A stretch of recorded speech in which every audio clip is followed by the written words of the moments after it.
Hello guys, and welcome back to a third blog, Give First blog. Today I want to start off with a fact, or two facts together.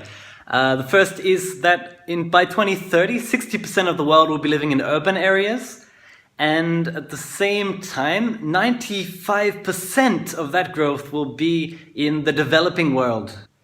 So that might give you some idea what I'm going to talk about today. But I've spoken a little bit in the previous videos about the Sustainable Development Goals for 2030 set by the UN in 2015. But let me jump back in time a little bit and go back to the Millennium Development Goals, which were set in 2000 and were a 15-year plan until 2015. There's been quite some discussion about how successful they were as a mobilizing force which could unite countries on tackling substantially the major problems, major issues which developing and developed world were facing. They certainly had a big impact, and there are many facts which support that. You can check them all out if you just do a quick Google search, but one which struck me was the 66% increase of support from developed world to the developing world since 2000 until 2014.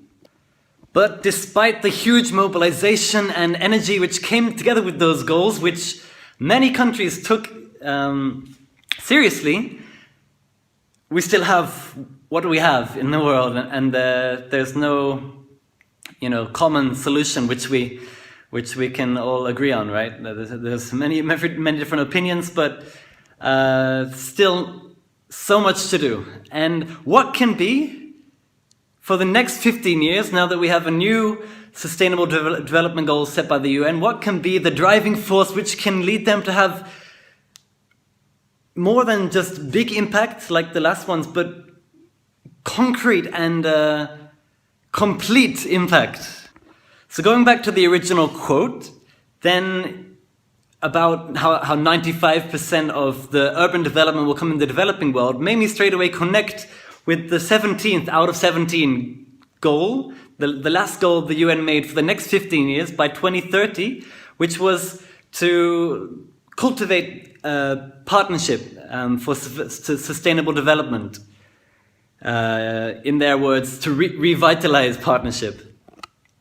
And so that connected me straight away with this developing world increase in urban development. And so what are the main factors to go hand in hand with that?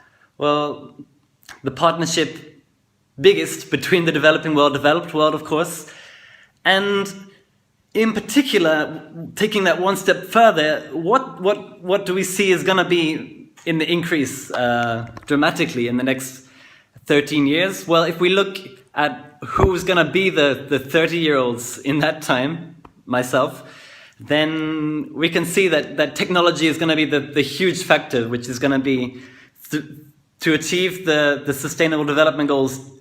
Overall, it's going to be one of the key underlying movements, which with its development, depending on how its development is channeled, how much of a solution can it provide? Like I said last time, taking the example of poverty at the core of all of these issues, then what kind of partnerships between the developed world, developing world can concretely be have an effect to make this goal a reality? Is one of the main examples I naturally thought of is the debt, which still so much is held accountable for, which the developing world has to pay back. Saying that, we all know how huge that issue is. For example, the 2000 Drop the Debt campaign. But as a forward-thinking person, then I am inclined to think that dropping the debt, or to coin the phrase anyway, dropping the debt doesn't necessarily have to be dropping the cash sum, right?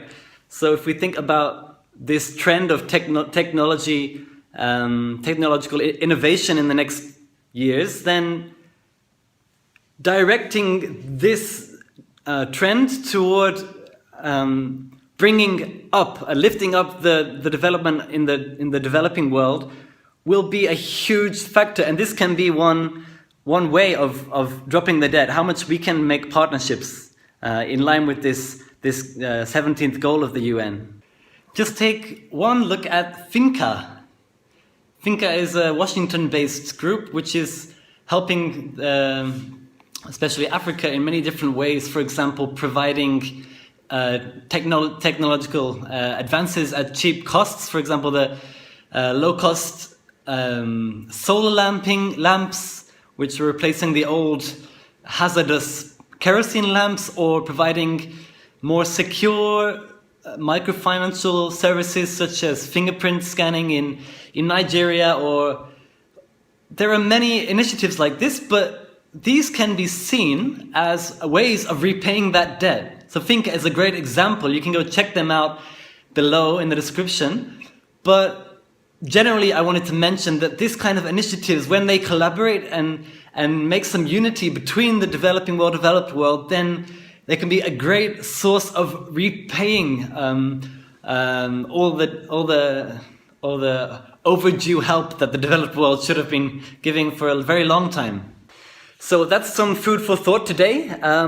My proposal, I'm very passionate for this, is that the Give First initiative can substantially be a force to unite such initiatives and projects between technology, between these small groups of people who in the developed world and the developing world, that they can work together, that they can innovate together.